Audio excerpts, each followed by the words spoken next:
Assalamualaikum, hai teman-teman. Kali ini kita akan membahas subtes penalaran matematika part 4. Oke, kita langsung ke soal yang pertama. PT Indonesia Makmur menerapkan sistem yang unik dalam memberikan tunjangan pada karyawannya. Setiap bulannya, seorang karyawan akan memperoleh dua macam tunjangan, yaitu keluarga dan kesehatan. Tunjangan keluarga ditentukan 1/5 dari gaji pokoknya ditambah 50.000, sedangkan untuk tunjangan kesehatan adalah setengahnya tunjangan keluarga. Jika ada seorang karyawan yang memiliki gaji pokok 3.500.000, maka total tunjangan yang ia dapatkan adalah total tunjangan berarti yang diminta adalah tunjangan kesehatan ditambah dengan tunjangan keluarga. Nah, di sini diketahui gaji pokoknya 3.500.000. Kita tulis dulu. Gaji pokok itu sama dengan 3.500.000 rupiah. Nah, kemudian tunjangan keluarga ditentukan 1/5 dari gaji pokoknya ditambah 50.000. Kita tulis tunjangan keluarga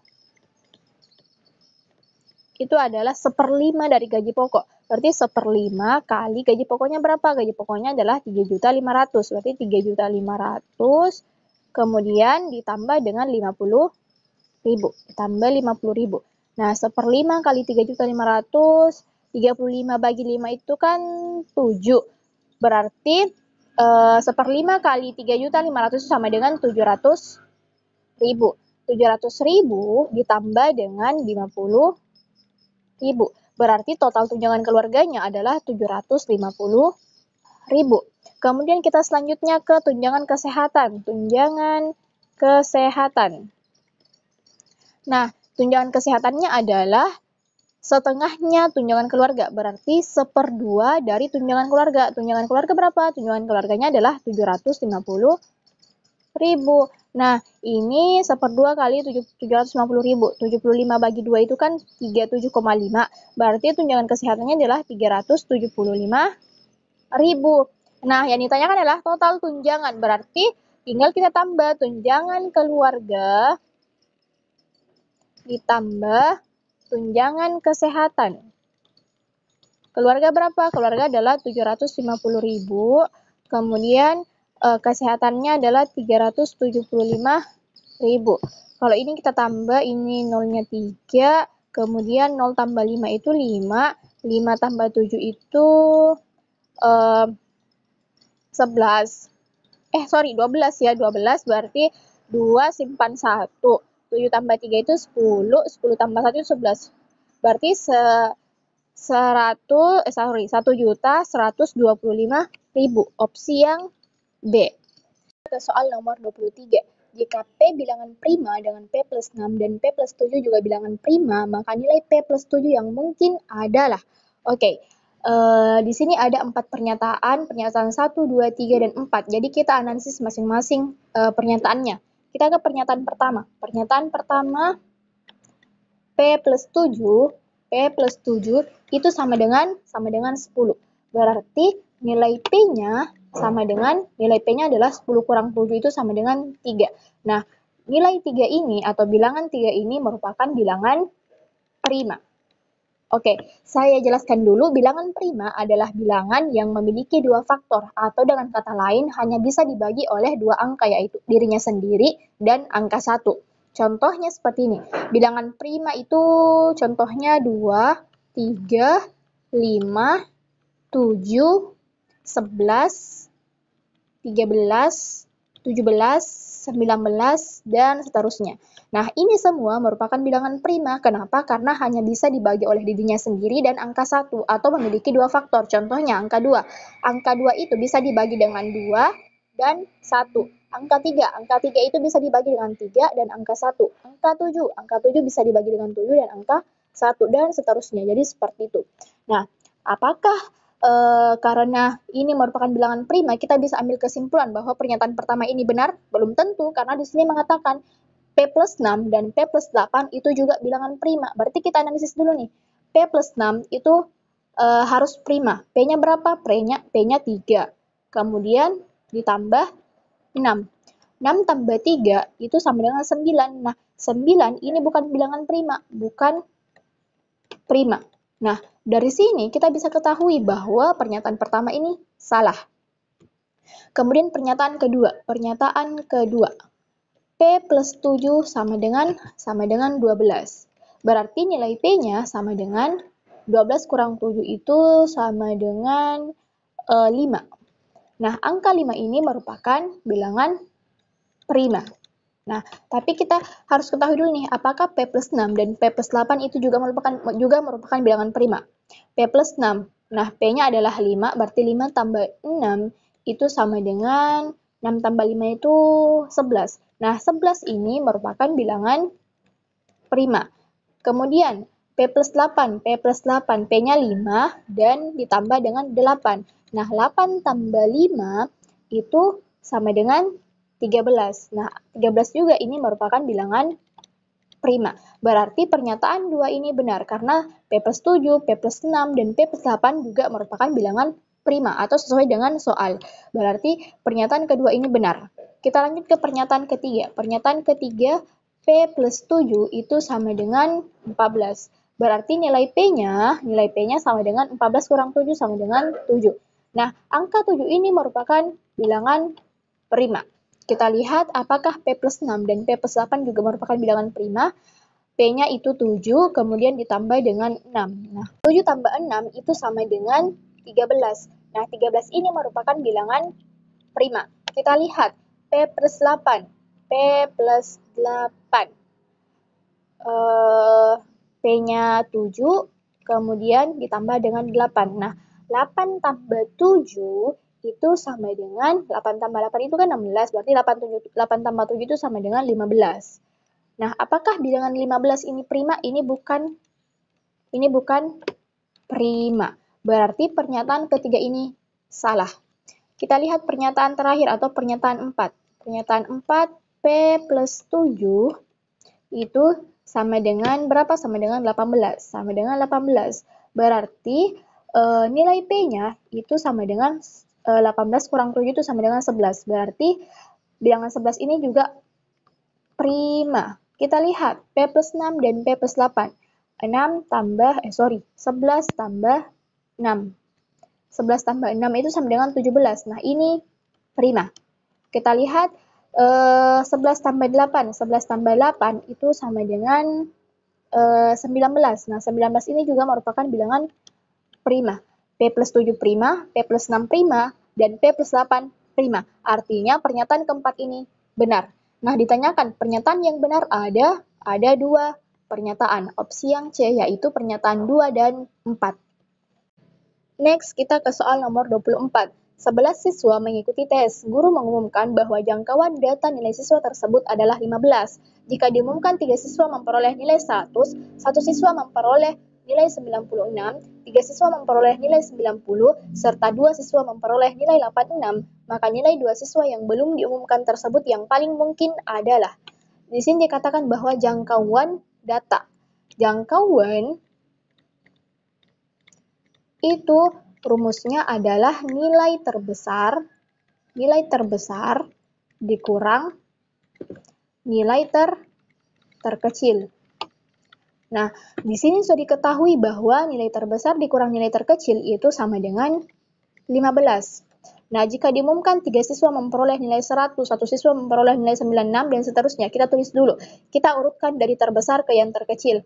3 siswa memperoleh nilai 100, berarti 100 ada 3, 100, 100, dan 100. Kemudian, 1 siswa memperoleh nilai 96, berarti 96.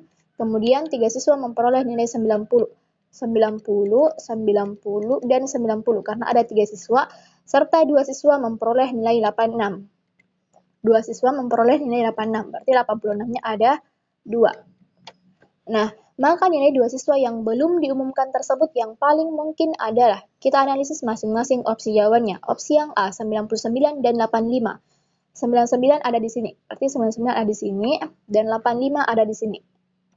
Nah, yang dibutuhkan itu nilai terbesar dan nilai terkecilnya saja. Berarti nilai terbesar adalah 100 dan nilai terkecilnya adalah 85. 100 dikurang 85 itu sama dengan 15. Artinya ini benar karena 100 dikurang 85 itu sama dengan, ini 85 ya, 85. 100 dikurang 85 sama dengan 15. Berarti jangkauannya sudah benar. Nah, yang paling tepat adalah opsi yang A. Tapi kita lihat dulu opsi yang lainnya. Opsi yang B, 99 dan 88. 99 di sini dan 88 di sini. Nah, walaupun kita masukkan 99 dan 88, kita tetap hanya memperhatikan nilai terbesar dan nilai terkecilnya. Berarti nilai terbesar adalah 100 dan nilai terkecilnya 86. 100 dikurang 86 itu sama dengan 14. Berarti ini tidak sesuai. Karena jangkauannya harus 15. Kemudian opsi yang C, 95 dan 91. 95 ada di sini dan 91 ada di sini. Nah, walaupun kita masukkan 95 dan 91, yang hanya diperhatikan itu nilai terbesar dan nilai terkecilnya. Nilai terbesar 100, nilai terkecil 86. 100 dikurang 86 sama dengan 14. Berarti ini juga salah. Opsi yang D, 89 dan 87. 89 ada di sini dan 87 ada di sini. Nah, lagi-lagi kita hanya memperhatikan nilai terbesar dan terkecilnya. Berarti 100 dikurang 86 tetap 14. Ini tidak bisa. Opsi yang E, 85 dan 84. 85 ada di sini, 84 ada di sini. Nah, kita lihat. Kita butuhkan nilai terbesar dan nilai terkecil. Kalau kita lihat yang terkecil di sini 84. Tinggal kita kurangkan 100 dikurang 84 itu sama dengan 14. Berarti ini tidak sesuai karena jangkauannya harus 15. Berarti opsi yang E ini salah. Nah, yang paling tepat adalah opsi yang A, 99 dan 85. Next, kita ke soal nomor 25. 5 tahun yang lalu, jumlah usia dua orang bersaudara adalah 24 tahun. Sedangkan 3 tahun yang akan datang, 2 kali usia yang tua sama dengan 2 kali usia yang muda ditambah 12 tahun. Pada saat ini, usia yang tua adalah, yang ditanyakan adalah usia yang tua. Dan di sini ada 2 orang, yang tua dan yang muda.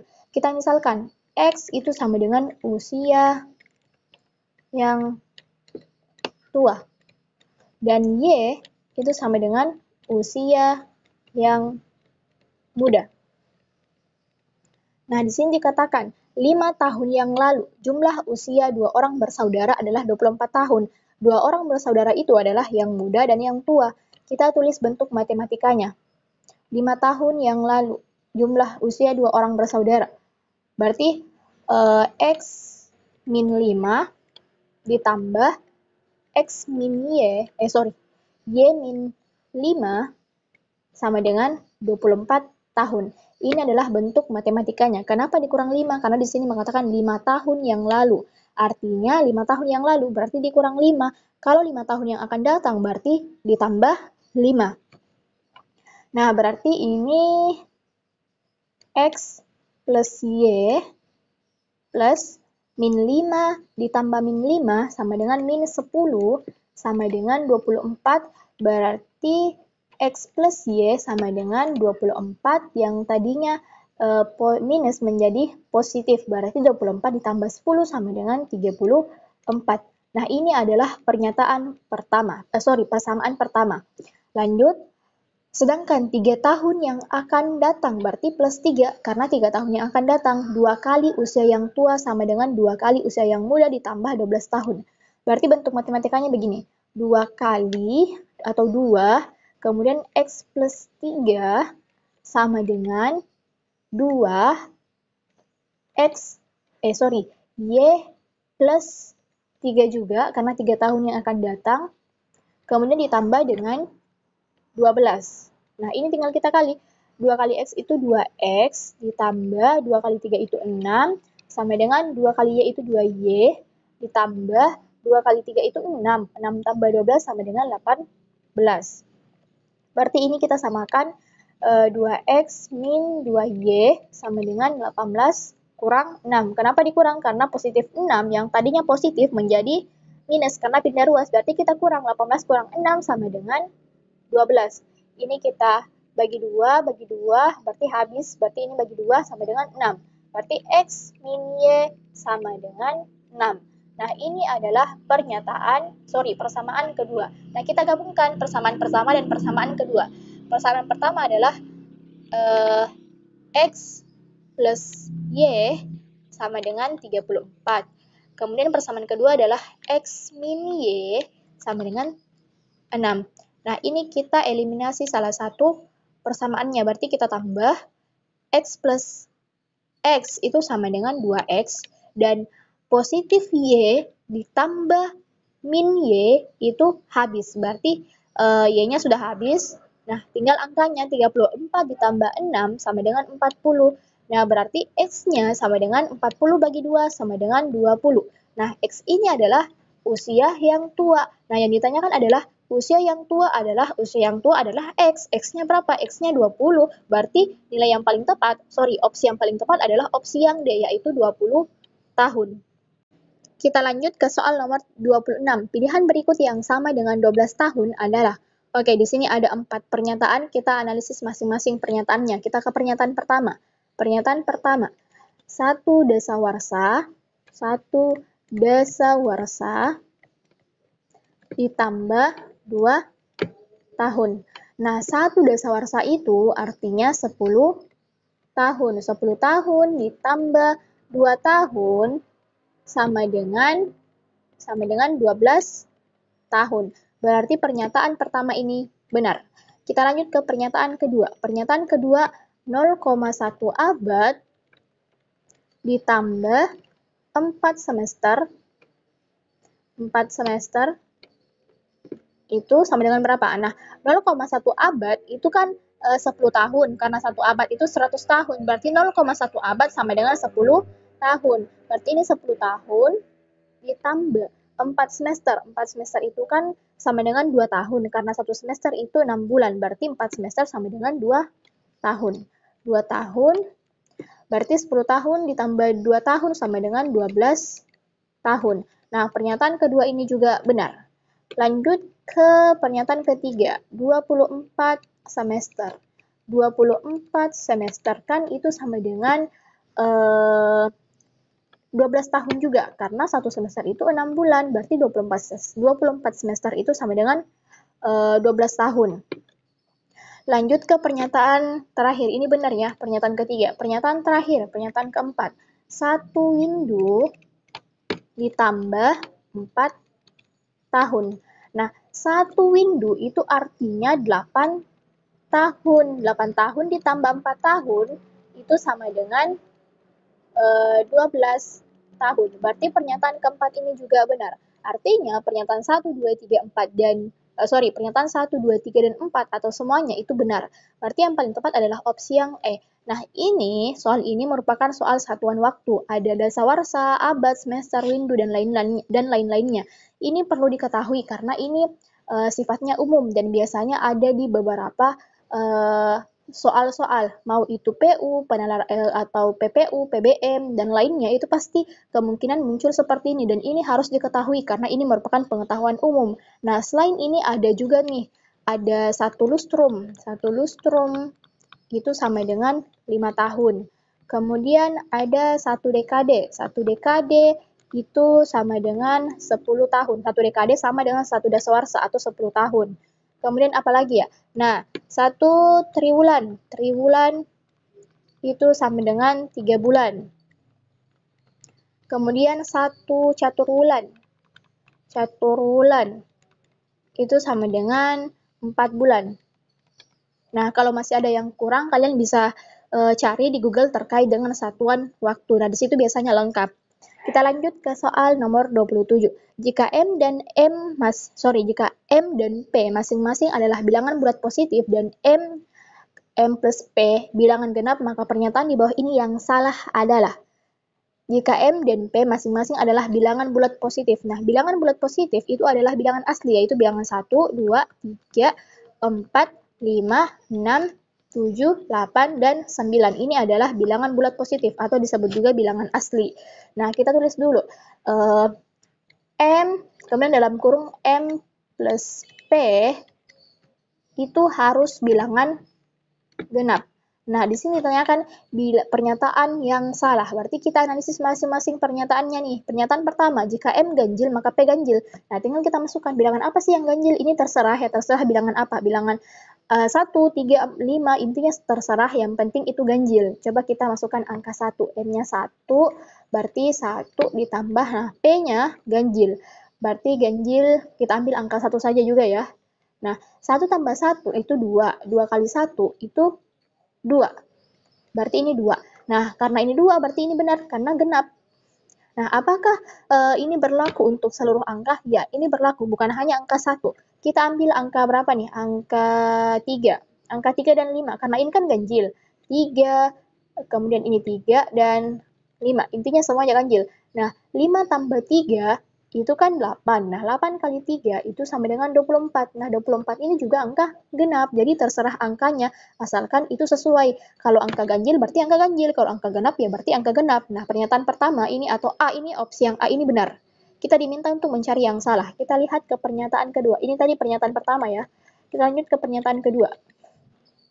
Pernyataan kedua, jika M ganjil maka P genap. M ganjil berarti kita ambil angka 1. M ganjil, kemudian P-nya genap. Angka genap itu berapa ya? Kita ambil angka 2. 1 tambah 2 itu 3. 3 kali 1 itu sama dengan 3. Nah, apakah ini genap? Ini salah, ini ganjil. Berarti opsi yang B ini salah. Nah, kemungkinan jawabannya adalah opsi yang B. Tapi kita simpan dulu, kita lihat opsi yang lainnya. Opsi yang ketiga atau opsi yang C. Jika M genap, maka P genap. M genap, maka P genap. Kita ambil angka 2. 2 dan 2. 2 tambah 2 itu 4. 4 kali 2, 8. Nah, angka 8 ini adalah angka genap. Berarti opsi yang C ini benar. Kemudian lanjut ke opsi yang D atau pernyataan keempat. Pernyataan keempat, jika M genap maka P ganjil. M genap kita ambil 2, 2 dan ganjilnya adalah 1. 2 tambah 1 itu 3. 3 kali 2 itu 6. Berarti ini juga benar karena ini genap. Kemudian opsi yang E atau pernyataan kelima. Jika M genap, maka M plus P ganjil. M genap, maka M plus P ganjil. Oh, berarti yang dalam kurung ini, M plus P itu harus ganjil. Kita ambil angka berapa ya? Angka genap. M-nya genap. Kita ambil angka 2, M-nya 2, dan ganjil. Bagaimana caranya supaya dalam kurung ini ganjil? Kita ambil angka ganjil juga dong. Karena ganjil tambah genap itu ganjil. Coba kita ambil angka 3. Nah, ini kan 2 tambah 5 ganjil. Nah, sedangkan ini dikatakan M plus P ganjil. Berarti 2 tambah 3 itu harus ganjil. Nah, 2 tambah 3 itu 5. Nah, ini sudah benar ganjil. Berarti kita tinggal kali nih. Kita operasikan. 2 tambah 3 itu 5. 5 kali 2, 10. Nah, 10 ini juga merupakan bilangan genap. Artinya opsi yang E ini juga benar. Nah, jadi pernyataan yang salah adalah opsi yang B, yaitu jika M ganjil maka P genap. Karena kalau kita lihat jika M ganjil dan P-nya genap, hasilnya akan menghasilkan angka ganjil, bukan genap.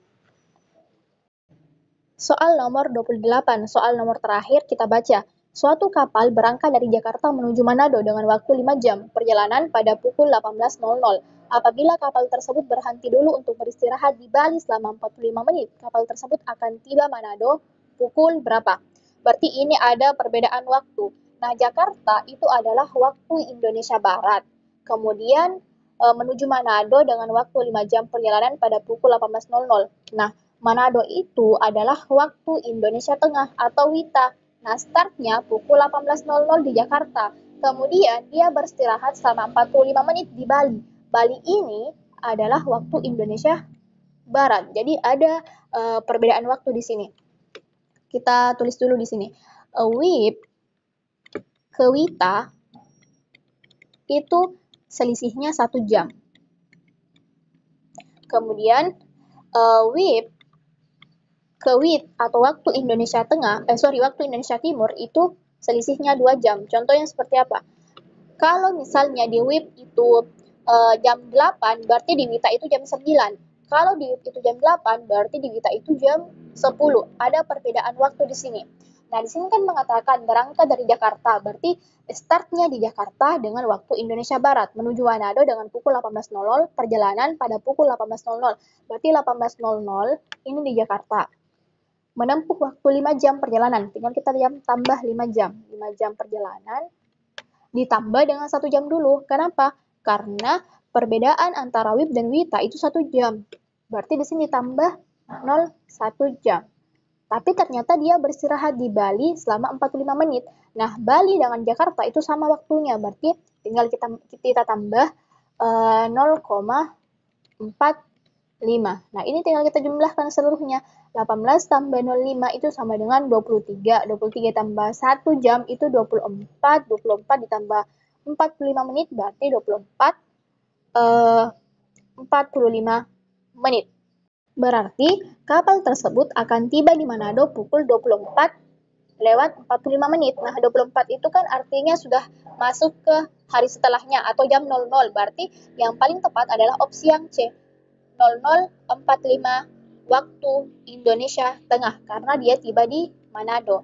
Jadi yang paling tepat adalah opsi yang C, jam 24:45 atau jam 00:45 waktu Indonesia Tengah. Nah, untuk soal-soal penalaran matematika part 4 cukup sampai sini dulu dan sampai jumpa di pembahasan soal-soal selanjutnya. Terima kasih.